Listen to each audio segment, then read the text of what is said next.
You must love podcasts if you're listening to this. Do you want to start your own one or you already have one? Then follow Smarter Podcasting to get expert advice from me, Neil Mackay, the podcast guy.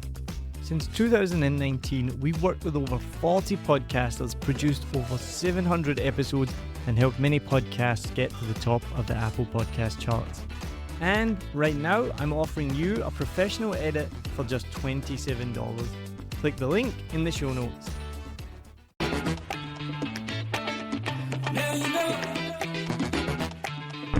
Wow, I love all this feedback, Neil.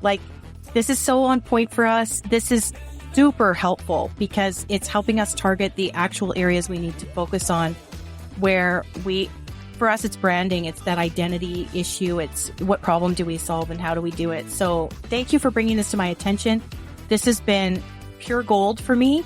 I am so grateful to you. What a ton of value, dude. So good.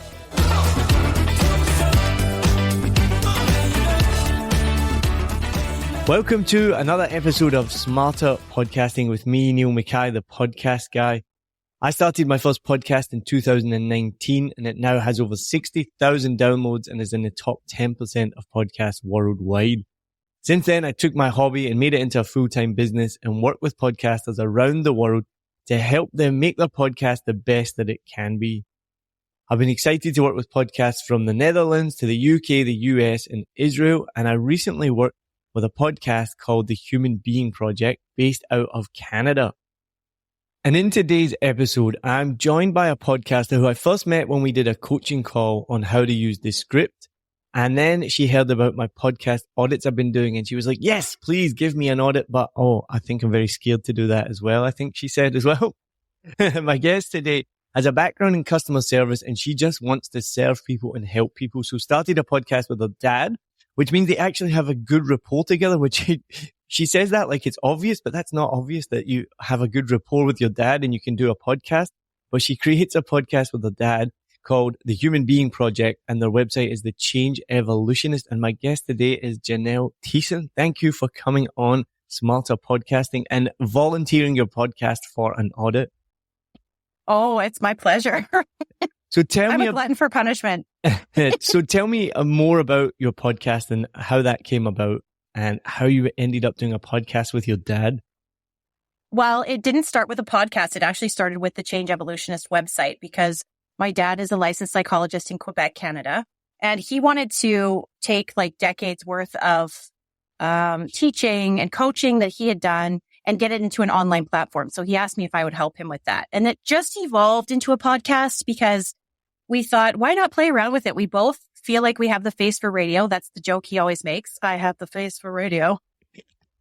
And I felt the same way. So we're like, why not? We'll have the conversations that we have in person, in front of a microphone and see what happens. Awesome. And how's that process been? You enjoying it? Oh, it's so fun. It's the best.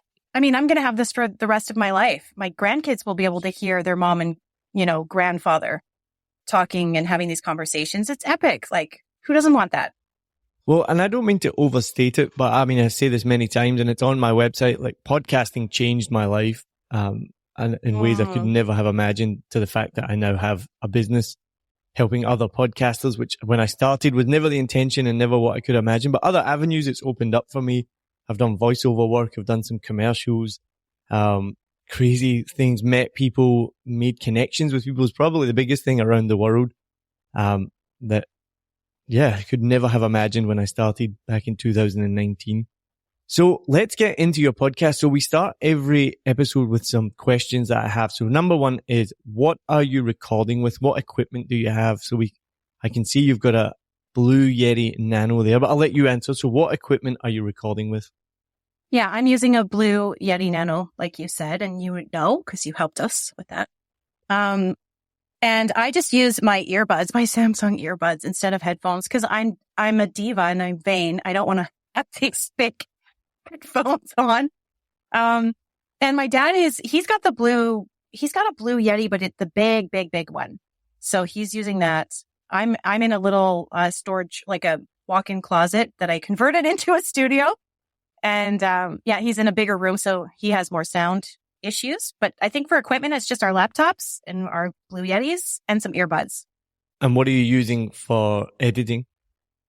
Descript, of course. Yeah. So as anyone who listens to this podcast knows, Descript is the best program I think to use for editing. Yeah. It just makes it way more fun. And then any other equipment that you need for your podcast? No, the USB microphone, so they plug right into your laptop. That's right. And of course we have lighting, like, right. Just like little for the video portion. But yeah, for the audio, I don't think so. No. Awesome. And so the Human Being Project, what is your podcast niche? Well, because my dad's in the mental health sort of industry, it stems from that, but it's cool because he pairs mental health from a psychological perspective with spirituality. And the whole purpose of the podcast is to balance or to find the balance between our human need to do, and be productive, and our need to actually be present and in touch with our essence. So we combine the two things in the podcast. So how would you describe that as your niche? What is the thing so my next question is, what makes your podcast different than the other 250,000 podcasts that are published every week? The only thing I can think of that makes our podcast different is that we're a father and daughter talking about these things with two generational perspectives and the male and female perspectives, also with two different energies. So I mean, I know there's a lot of co-hosts in podcasts, but how do you differentiate yourself between 250,000? It's personalities, right? We each just bring our own flavor. Yeah, absolutely. I mean, and I think that sometimes it seems like the obvious answer, but the scary answer to give is like, well, the answer is me. But it helps to realize that. And it took me a long time to realize that everyone does bring their own personality. And if that's what makes you stand out, then you have to lean into that. Now, what is the goal of your podcast? I think to bring awareness, to make it okay to talk about things like feeling unhappy or discontent with your life and what you can actually do about it. So it's sort of to be a resource to people who feel that they already have everything, but for some reason they're discontent or they're unhappy. Why is that? So we explore that together. And so why should someone listen to your podcast for that? I don't know. Again, it just comes down to personalities and perspectives, right? So my dad can come at it with a very academic, sciencey sort of approach, which, as you can tell by me using the word sciencey, that is not my approach. I'm more of a, intuitive, kind of whimsical. But together we feature guests a lot. So together we can kind of get to the root of things and have really great dialogue with people. So for somebody listening to you having this conversation with a guest, what lessons or values do you want the listener to come away with at the end of each episode? That they're not alone. Many, many, many people feel the way that they feel, and that there is hope and solutions. And that ideally, I think we come from the premise of, if you can tap into your authenticity, if you can just say, it doesn't matter what anybody else thinks about me. If I can just be me without apology, everything else works out from there. All right. Awesome. So let's get into the audit. So I went through your podcast and I listened to quite a few episodes, obviously not the whole way through, but I listened to quite a lot of them. And first of all, I thought on the last episode specifically that I listened to, which was the one that you were sharing your story, I thought it was a great intro. It was really heartfelt and it grabbed attention.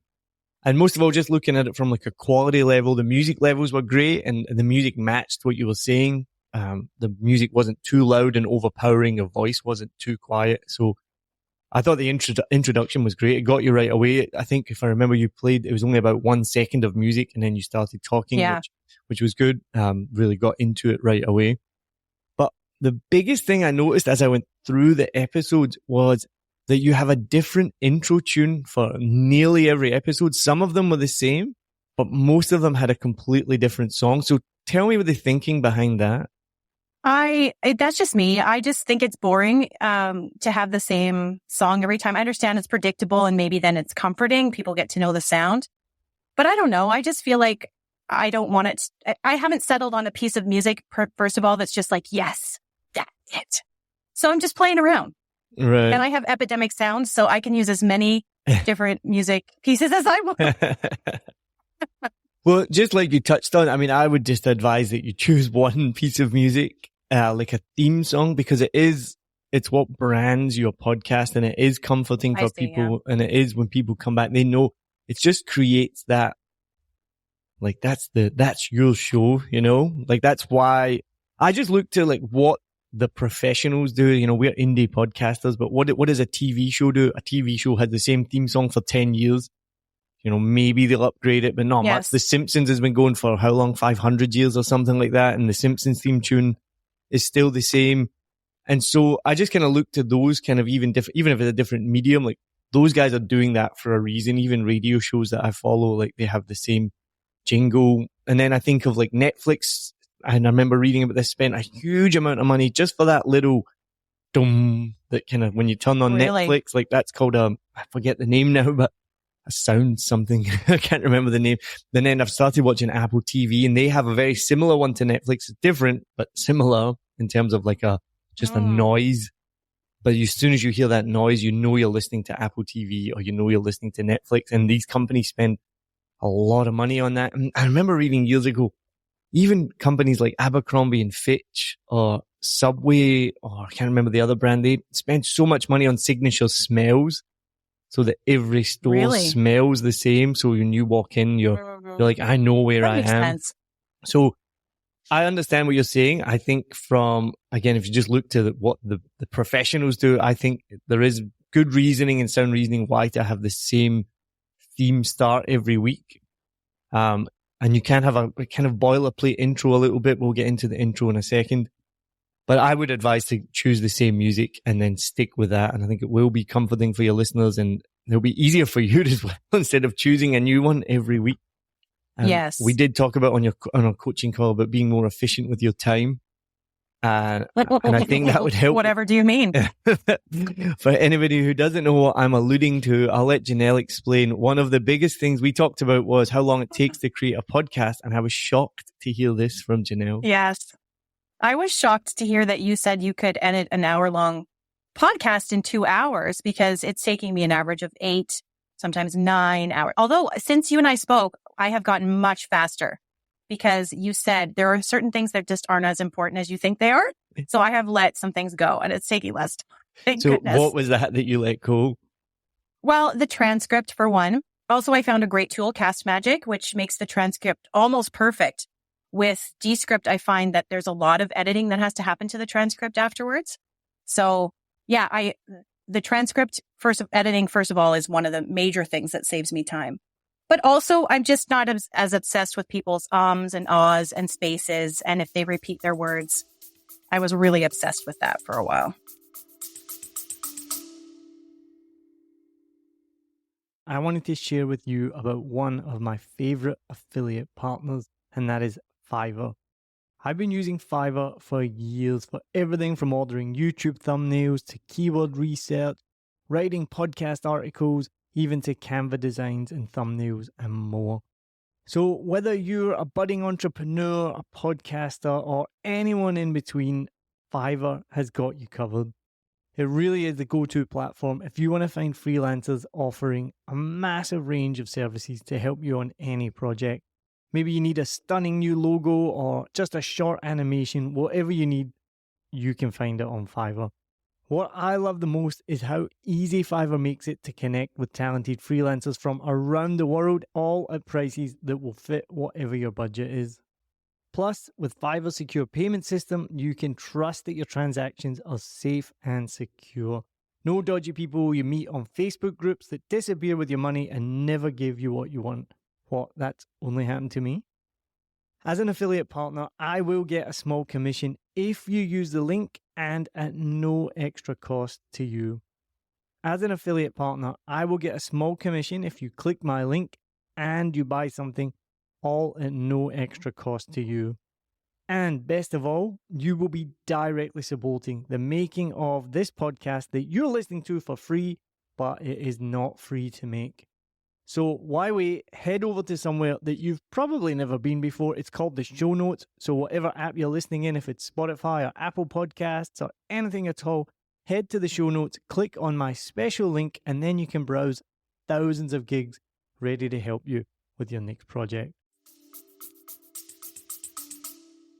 I found one of the things with Descript is because it does give you the transcript. And I've noticed that when I give projects to clients, they sometimes focus too much on exactly what you said, like those repeated words. So when someone goes, oh, it's the best thing to do. And when you see that written down, because Descript highlights it as well, that it's a repeated word. So it looks really bad. You're like, oh, he's saying it's 3 times. But in reality, when you listen to it, it sounds totally normal. It's not like that bad because he's not, unless they were really like, it's like that would sound bad, but it's not like that. It's just like a quick repetition at the start of the sentence. Well, since we spoke, Neil, that's what I do. I close my eyes. I close my eyes and listen to the episode. And that makes such a big difference rather than reading it. Because you're right. It does highlight all the ums and its and you knows and and, obsess over that stuff. Yeah, I've gone back and forth. Like, I'm not like, it's not like I've just came to that realization because I've done it as well. Oh. And then I realized a few months ago, I was sending projects to my clients and they were focusing on that. And I realized I was like, they're focusing on the transcript because it's stuff, because I was like, that's not really like that big a deal. And it was causing me extra work because they were coming back and they were like, can you cut this, cut that? Like a whole list of specific words to cut. And as I was going through it, and I was like, they've read this. This doesn't need to be cut. And so now, almost always when I send a project back to a client, I don't send it with a transcript. I just send the audio and I'm like, just listen to it. Don't read it. Oh, smart. Smart. Yeah. And it has made a big difference because you do stop paying so much attention because it doesn't help that Descript does highlight it in the transcript. Like it underlines the multiple words. The other thing we maybe talked about was when I do the automatic remove filler words on Descript, I unselect repeated words because those, when people repeat them at the beginning of the sentences, it actually doesn't really sound that bad. And sometimes people repeat words for effect and it deletes them. Yes. I think the biggest example is the use of the word that, because you can use the word like that is grammatically correct. And I've had it when I've done the automatically remove the repeated words, it removes words that on the transcript are repeated, but when you listen to it, you're like, oh, that actually was grammatically correct. It needed to be there. Yes. Yeah, exactly. It needed to be there. So, but yeah, going back to the music, I would think about choosing one song, and for your intro, no like hard school of thought on that, but I would think about doing some sort of boilerplate intro almost. You can switch it out every like month or every couple of months or every season if you're doing seasons, so that it doesn't get too repetitive. But it's pretty standard to have. You can have your music, boilerplate intro, and then you add the episode intro. So one of the things... Oh, I see. Okay. Yeah, one of the things you would want to look to add is, and so you would maybe notice that this is what I do when I start my episodes, is introduce who I am as the guide. Why am I the person to tell you about this topic? So I say, I've been doing a podcast since 2019. I've had some success and this is what I do now. Then I say what the general podcast is about. So I said, this podcast is about helping podcasts make their podcast the best it can be.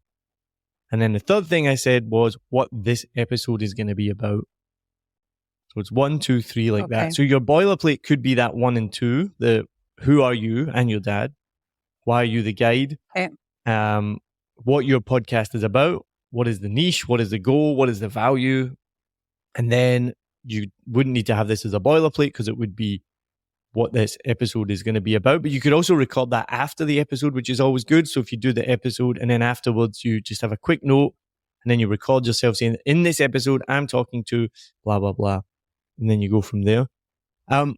One of the biggest things I learned was how to introduce guests. And I learned this from YouTube and it showed you some examples. And I was like, oh my goodness, this is amazing. I've been using it for years. And I've noticed when I use it and when I do it well, the guests nearly every time are like, wow, that's the best introduction I've ever had. And I always have to cut that part out afterwards because I don't leave that in on the podcast.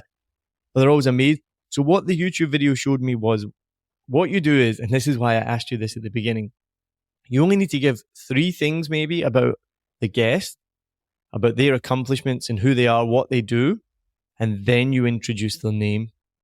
And so the example was, I remember it was Jimmy Kimmel or Jimmy Fallon. Jimmy Fallon was introducing and he said, my guest today is a worldwide famous comedian. He's just done a new tour and he's got a brand new Netflix special. My guest today is Dave Chappelle, and then Dave Chappelle walks out.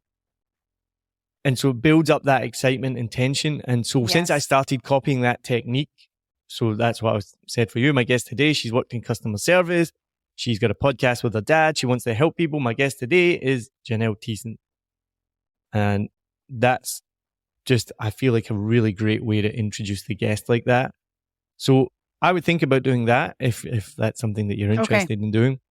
That's perfect. That gives me some structure because we were very unsure how we introduce guests. And because we're interviewing guests that are coming with a problem, it's not necessarily their professional background that is important. So it was tricky to know like what aspects of introducing them are important to the actual episode.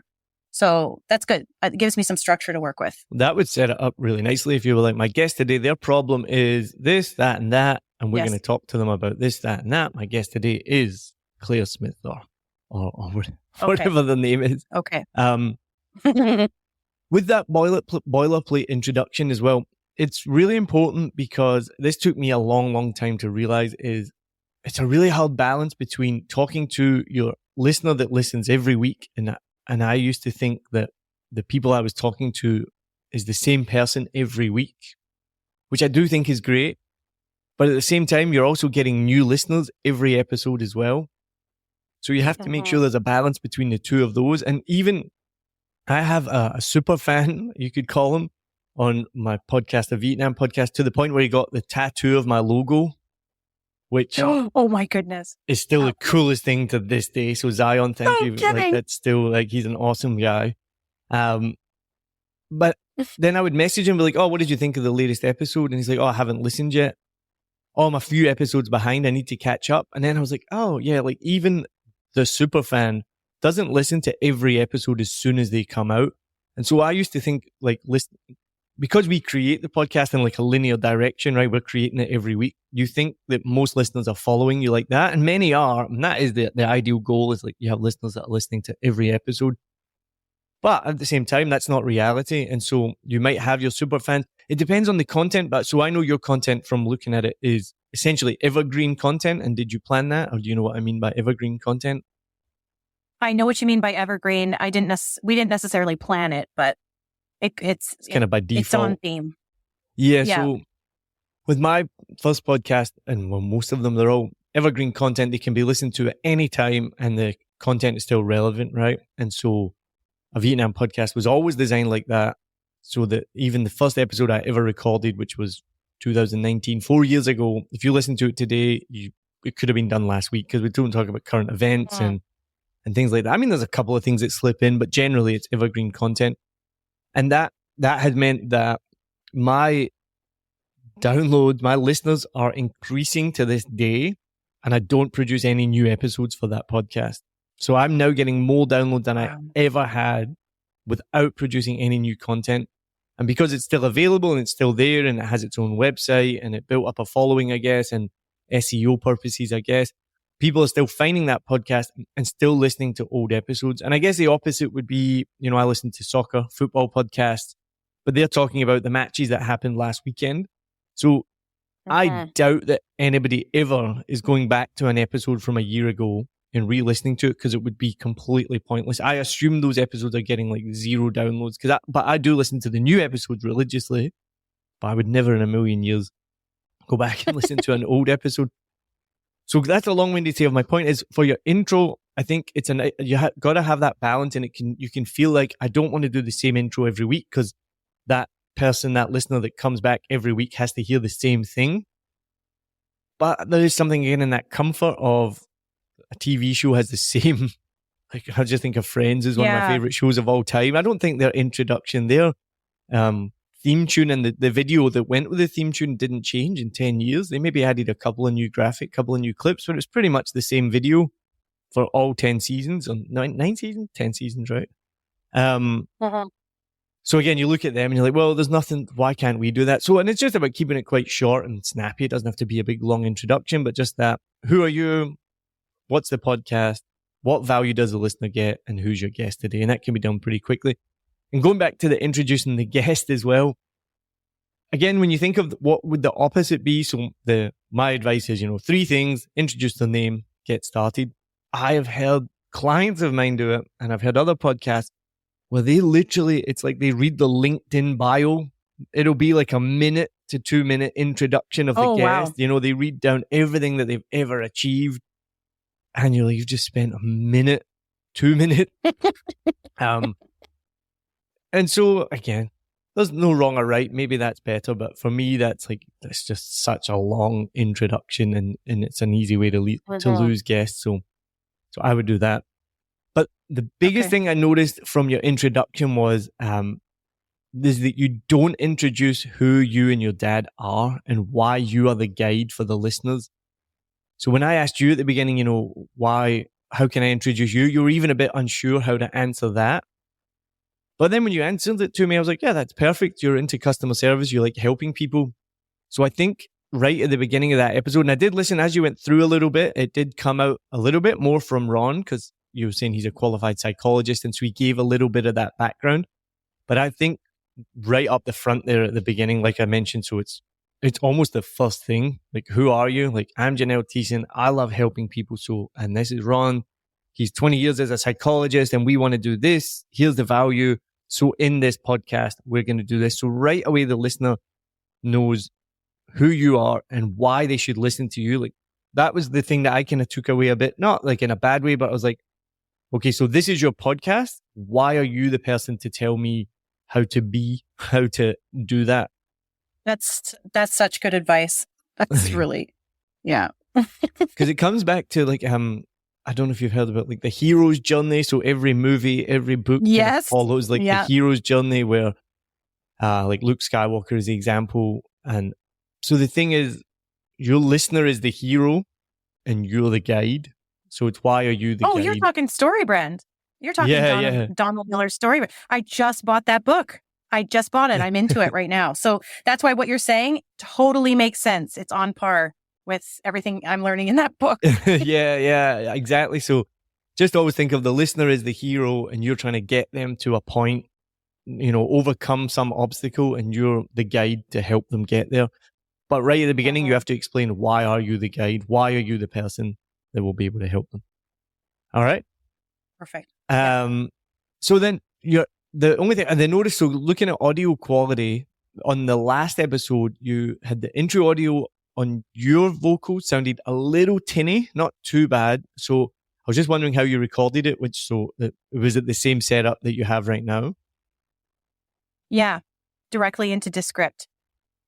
And I used studio sound at 80 or 90%, which is, I think you said, don't do 100%, right? No, you can do 100%. 100%. 100%. So it all comes down to mic placement, really. And even now, when I set this up on Squadcast, there was a button that said tips for recording. So I clicked on it. I actually hadn't seen it before. And the first thing it said was the thing that I learned from Lewis, my music producer who makes all the music, sound engineer.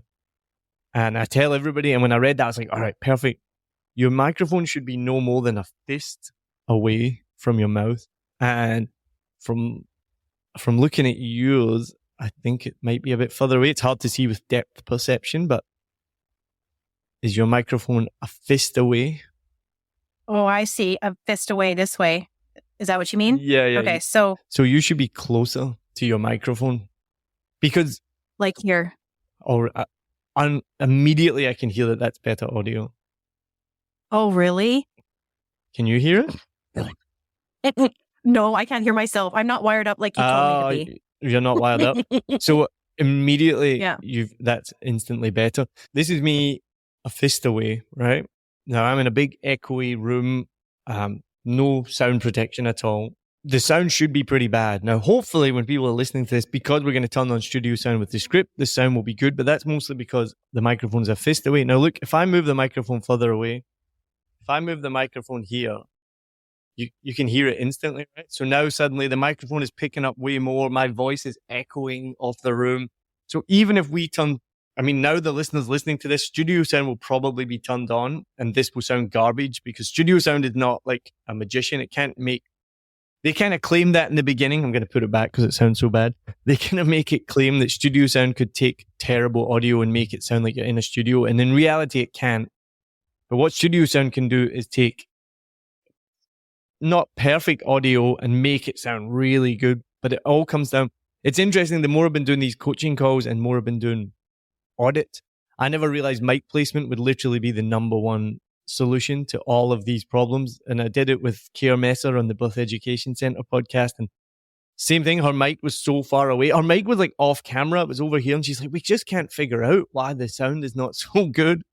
And I was like, just bring that microphone right in front of you. And she put it there and she's like, oh my goodness, it changes instantly. So mic placement is the biggest one.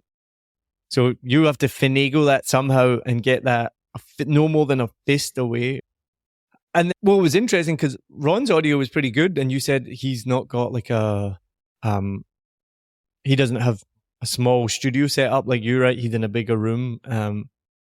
And we talked before when we did the coaching call about his mic placement as well. But his audio wasn't too bad. His was pretty good. This one is not an expensive microphone at all, and it's all to do with mic placement more than anything. So now we're going to get that figured out. That's good.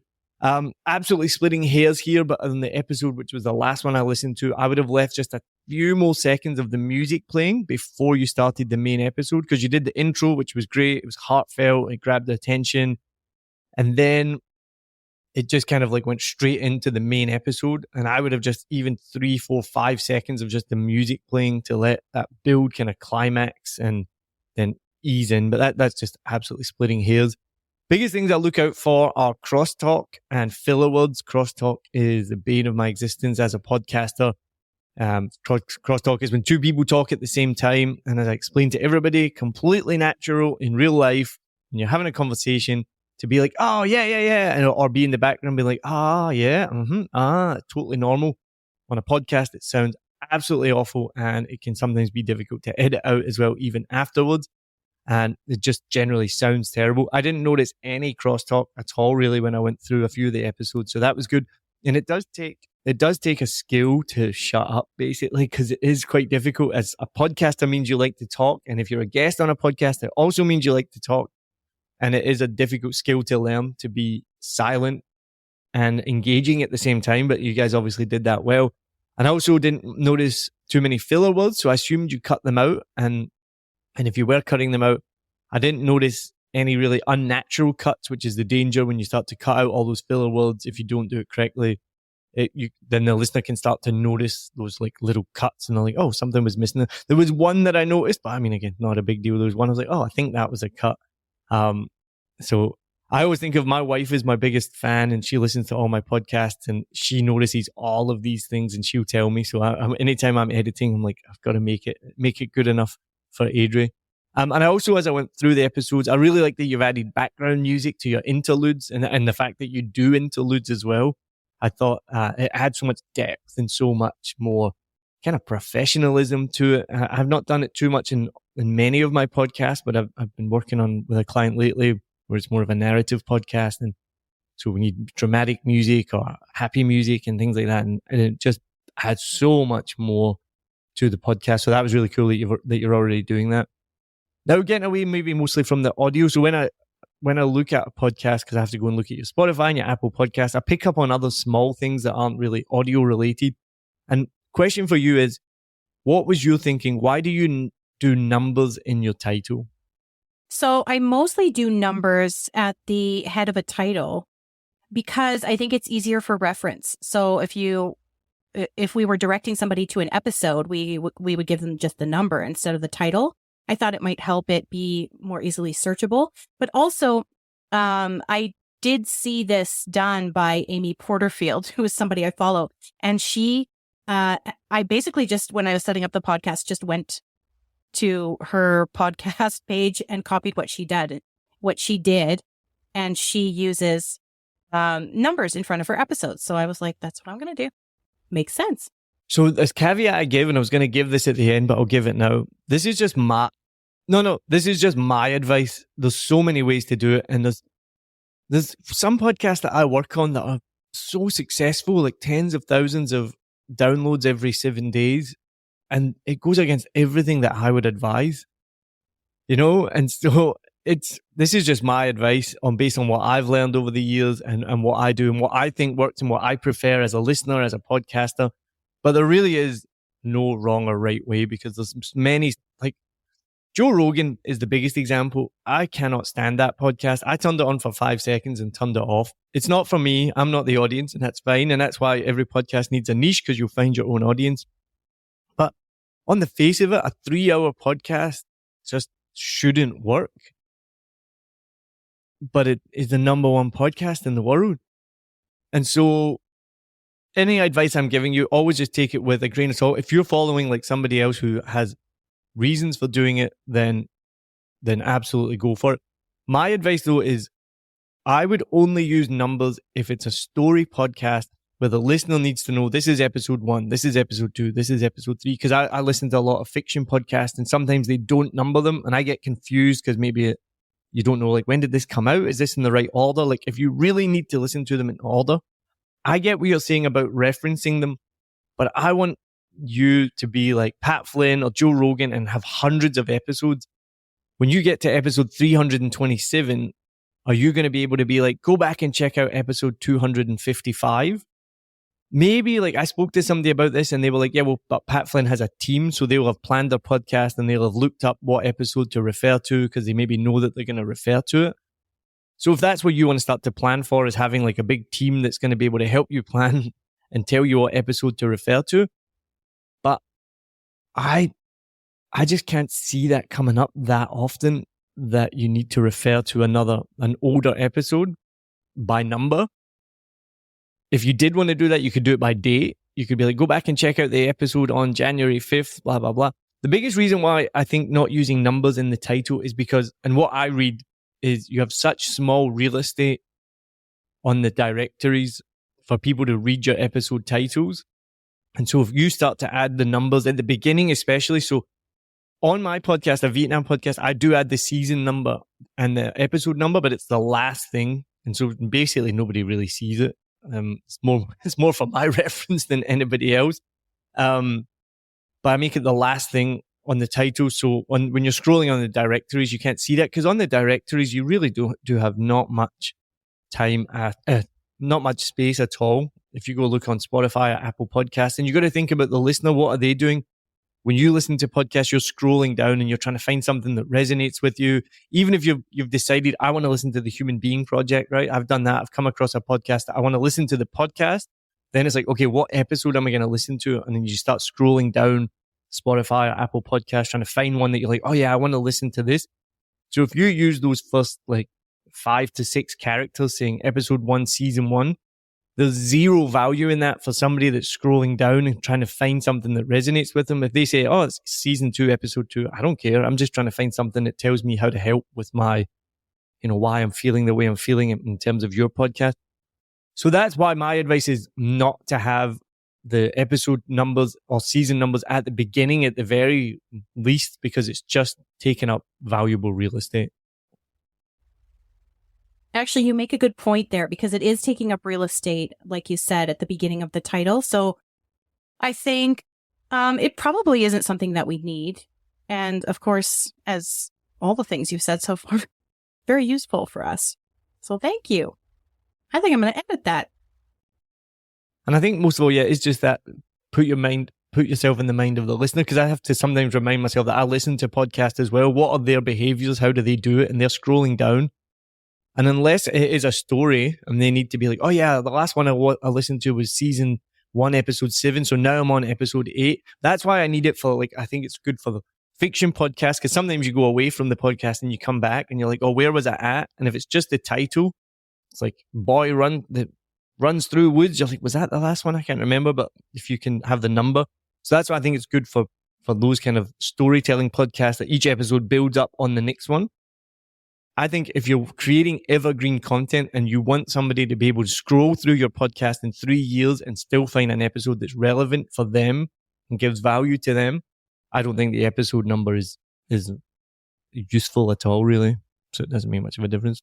Yeah. And then again, diving in a bit deeper as well, I looked in your podcast description. I saw that there was no link there. So I thought you should have a link to your website in there at the very least as well, so that when people... Oh my goodness, you're right. How did I miss that? That is such a missed opportunity. Yeah, I can see that.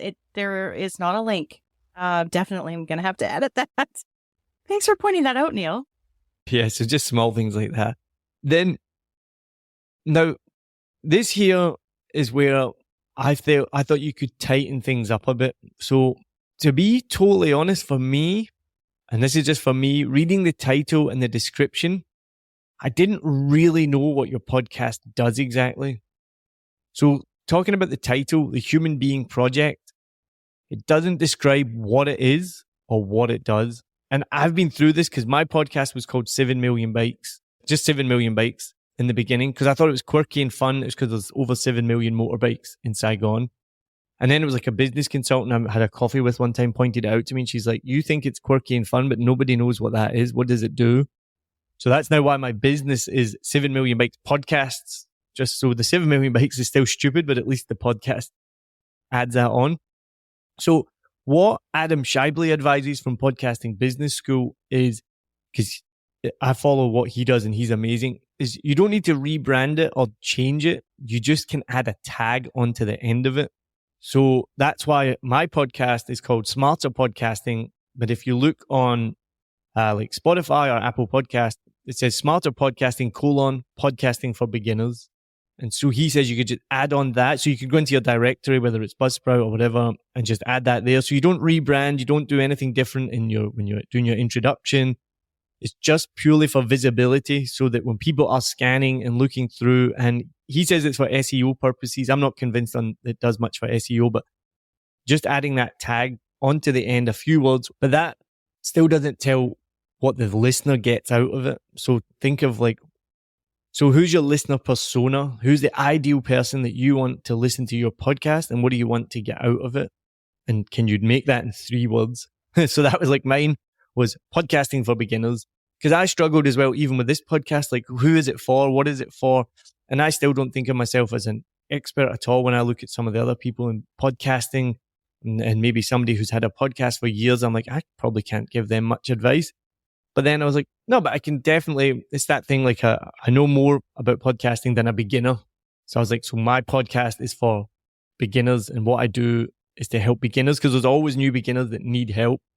If you're already an established podcaster with 5 years of podcasting and a massive audience, I don't claim that I'm going to help you get 1 million more downloads and help you monetize your podcast. Like that's not my background and my experience. So that's where my tagline came in from, podcasting for beginners. So have a think about what could just be a very short tagline that if somebody's scrolling through the directories, they're like, I know exactly what this podcast does. This feedback resonates with me so much. I'm reading the book Story Brand by Donald. I never can say that guy's name properly. I'm reading the book Story Brand by Donald Miller, and he's talking about that, the branding aspect, and how you have to make it about what people need and not who you are and what you do. So you are speaking my language right now. This is so aligned for me. Thank you, Neil. Great feedback.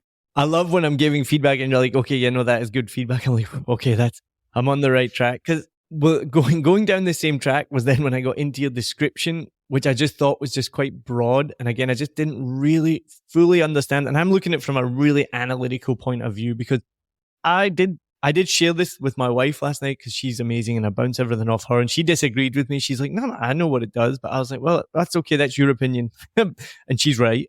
She's right all the time. But I was like, I don't really get it. So I wrote down some of the things you put. The description says, what happens when we don't allow ourselves to simply be? So it might just be me and others might know what that means, but I honestly have no idea what that means. If I allow myself to simply be what I'm doing, like, I think you could add more to that. Like, what does it mean? If you allow yourself to simply be, how do you feel? What do you do? How does that make a difference to your life? What value, what changes do I get? I think it's always, I'm not so good at that as well, but you want to give change. You want to enact change, right? So somebody listens to your podcast, they learn all of this, they allow themselves to simply be. How does that change their life? How does it make it better? Yeah, we really need to articulate this better. I totally see what you're saying.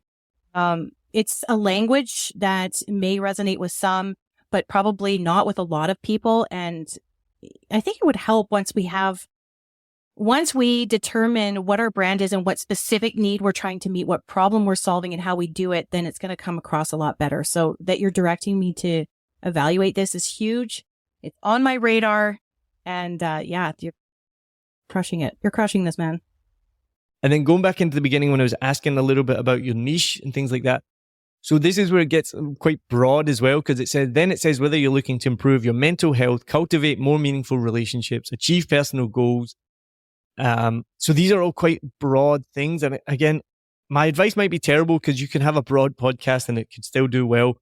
Generally, though, the advice from everyone is, and from what I see from successful podcasts, is the more you niche, the better, because you find your audience and it's easier to just have one thing that you're doing rather than trying to do everything. So if you really wanted to niche down on your podcast, and if you do, you don't have to, choose one of those things that you want to help people with. So you want to help, this podcast will help improve your mental health, or this podcast will help you cultivate more meaningful relationships, or this podcast will help you achieve personal goals.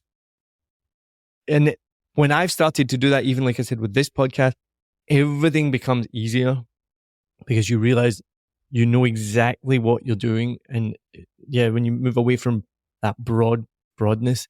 And then it's similar as well. And then you said, we'll give insights and advice that cover psychology, spirituality, business, or creativity. I was like, that's 4 massive areas, like psychology, spirituality, business, and creativity.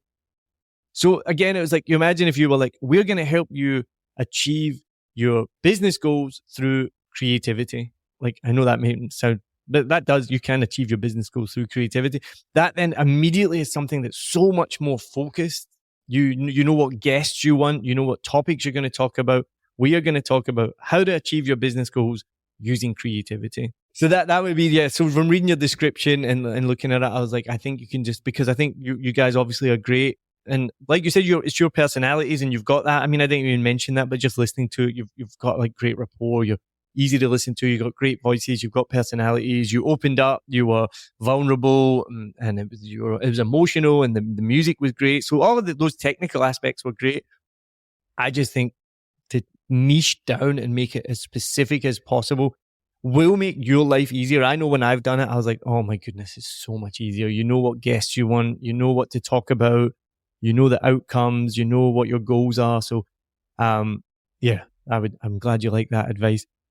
So then, I looked at the main artwork as well. The main artwork was great. It was a short title. It was easy to read. Your big smiling pictures, making eye contact with the camera so people can easily see that. So I thought that the main title was perfect. But for the episode artwork, there was way too much text. So Apple Podcast doesn't even show the episode artwork. Apparently that's changing with the latest iOS update, but I checked my Apple Podcast and I'm pretty sure I'm on the latest iOS and you still can't see. So Apple Podcast doesn't show episode artwork at all, but I think that's changing. And then if you go to Spotify, it's just the main episode. Yeah. Crosstalk. No, I'm okay. They just show the main episode artwork. So even if you click on the episode, it only shows the main episode artwork. So the reason why it's important for the episode artwork as well is over 80% of people use their phones for podcasts. So it looks fine on a browser on your desktop, but there's less than 20% of people are actually looking for podcasts on the desktop. Most people obviously are using their phones. And if you go and look at your episode artwork on your phone, you cannot read the text at all. You can't see the guest picture and you definitely can't see their name. I could see it on my browser. I've got a big monitor. So I was looking, if you open it, yeah, but that's an extra step, right? I'm talking about when you're just scrolling down, you want to be able to grab somebody's attention, right? If you're just scrolling down, you can't read anything, right? So I learned this from Mark Steadman, who's an amazing podcaster, like 20 years of experience in podcasting. And if you look at the artwork on Smarter Podcasting, I took his advice. It's just my picture. It's only me. There's no text, there's no logo. So every episode I choose a different picture. I try to make it like match the title a little bit. But the reason why is because when you're scrolling on there, you can't read it anyway. So it's just my picture, and people like smiling people. They like eye contact. I used to work in fundraising, and there's testing that pictures of people looking at you making eye contact would raise more money than people not making eye contact with the camera. And so there's a lot of science that goes in behind that. Anytime you see any ads on TV for charities and things like that, there's some weird things as well. Like girls raise more. If you have a picture of a smiling female child than a smiling boy, like that will raise more money than people respond more to helping females, which I guess there's probably psychology behind that and stuff like that as well. But main point is just have your picture or your guest picture for each episode, and that's all you need for the artwork, nothing else. Because you just can't see it. And like you say, you can see it if you click in, but that on Apple Podcasts, even if you click on the episode, they don't even show it anyway. And Apple Podcast is still the biggest podcast platform. They're pretty equal with Spotify, but so you're talking about one of the biggest platforms, you can't even see it anyway. And when we talked about time and how much time you spend, I can imagine the amount of time it would spend to make that artwork, because I've done it. Well, I do it and I know how long it takes. You've got to do the graphics, align it, center it. You've got to get the picture of the guest, then choose the font, all of that stuff. All of your pictures have different backgrounds, I think, when I saw it as well. So I know how much work goes into creating that artwork. Just make it all easier for yourself. Same background every time, so it's on brand. I would just use the background from your main artwork and just change the picture with your guest every time. Just make it easier for yourself. And that will take you 2 seconds instead of, I've done it before. You probably spend like an hour or more making that artwork, and you can do it in 1 minute. Man, I'm just looking at all your pictures here. That is a lot of selfies, man. I don't know if I could take that many selfies. And there's the conflict between, well, not conflict, but I'm over here and my dad is in, a whole nother part of Canada. So we're not even in the same city. So getting pictures of us like that, we'd have to really orchestrate that, I think, strategically. I'm not sure if we can swing it. Well, those aren't selfies. Those were professionally done. So I would advise that though, because you do want high resolution. So they are but it depends what cameras are so good these days. But my friend is a photographer, Anastasia, and she was like, right, let's get into the studio. And so we just took an hour, and she just took 1 million pictures of me and sent them to me. So I just have a folder of like 1 million pictures. So I took 3 different t-shirts with me that day. So those were all done on the same day. And I took 3 different t-shirts and we just did a whole bunch of pictures. Then I changed t-shirts. Then we did more. And, do you want a funny story? She also came to take pictures of me doing stand-up comedy. And I wanted to bring a whole bunch of different shirts with me so I could change after every like 5 minutes. So I could get the most out of her time there. All my shirts were in the laundry and the only ones I had that were clean were all navy blue. So I changed like 3 times, but they looked the same every time. It was just like a different variation of the same navy blue polo shirt. I wear a lot of polo shirts. So I had like 3 different polo shirts that were all navy blue and 1 shirt that was a different color. So that was pretty funny. But I would, if you have the time, the budget, or a friend, but even phones these days are so good. Just don't do a selfie, because the selfie camera is not as good as the front camera. So just get your husband to take like 1 million pictures of you with a nice background, a clear background, because you can do it on Canva as well. Like you remove the background anyway. So that's what all my pictures are. Mine too. It's the same thing. I just remove the backgrounds in Canva and use images like that. It's just the background's been removed. So just get your husband to do it with your phone and just get a clear background and just take 1 million pictures, change your top like 5 times, just do it in an hour, half an hour, and then just put them all on your computer and you just have a bank of pictures to use. Then just to kind of finish up, one of your episodes, I love that you put a disclaimer about the audio, because for the guest's audio, because it is the most frustrating thing when someone has a bad mic or poor audio quality. And I think you mentioned you turned studio sound on, and actually it wasn't that bad. I was impressed. It was, I've just made a podcast where the guest on that podcast was using their computer microphone, and the raw audio was terrible. And I was like, studio sound is not going to make this sound any better. And I was really surprised it did 100% studio sound. It made it like really listenable. And I was like, oh, okay. So sometimes you get surprised, but it was good that you did a disclaimer, because it does help set expectations for the listener that, hey, this might not be as good as normal, which was what you said. So that was really good. Your outro was great. You asked to join the Change Evolution community chat on Facebook. The biggest thing, again, I was just thinking was, what is it exactly? And what value do people get? So just what is it? A bit more than just the Change Evolution community chat. What happens on there? What is it? and what value do people get. And then you also said, but you did do it with Wisdom. So you told people to go to Wisdom, which I'd never heard of. It seems like a great platform. With that, you gave a bit more of an explanation of what it is and what value people would get out of it. So that was great. So maybe for the Change Evolution Facebook chat, you could just add that in as well. But like I mentioned earlier, overall, it's great. It's well made, which was the biggest thing. You know, when I listen to a podcast, like, is it well made? Does it sound like it's in a big room? Is it poor audio quality? Is there loads of cuts? Is it just poorly made? But no, it was really well made. And so, just as I mentioned before, the advice I've given, I don't say it's going to automatically get you more listeners or more downloads or suddenly make you be able to quit your day job. But I've learned a lot about podcasting over the years, and I think that advice will just help your podcast be the best that it can be.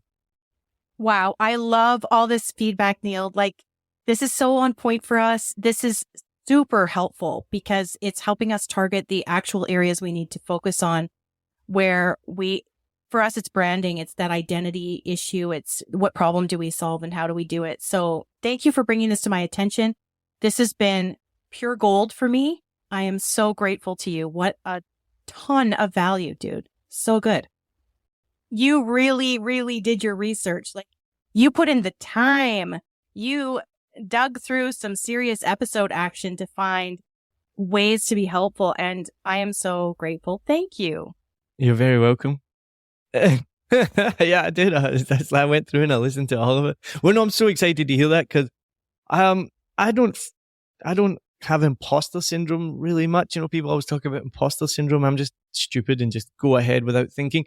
But I do, even as I'm giving you this advice, I'm like, is that any good? I don't really know. I'm just trying to figure it all out as well. So I'm really happy to hear that helps and you're going to take it on board. So I'm excited to see when you've made those changes. Let me know. Obviously, we keep in touch regularly, but let me know. And so I want to see those changes and have a look at them. And if it does make a difference to your downloads over time, and if you do get more listeners, then definitely let me know that as well. Oh, you know I'm going to keep you in the loop. You better believe it. I'm sure it's going to help. I think anytime you fine-tune your message and really get clear with your audience, obviously it's going to be far more impactful. So I'm excited to see what changes happen to, how many viewers or listeners we get and how much we grow. And I will definitely keep you posted, homie. Awesome. Janelle, thank you so much. You got a busy day ahead of you, then go do it. Thanks, Neil. This was such a pleasure. I really, really appreciate this and highly recommend it to anybody else who might be interested. Wow, what a gift you've given us today. Thank you.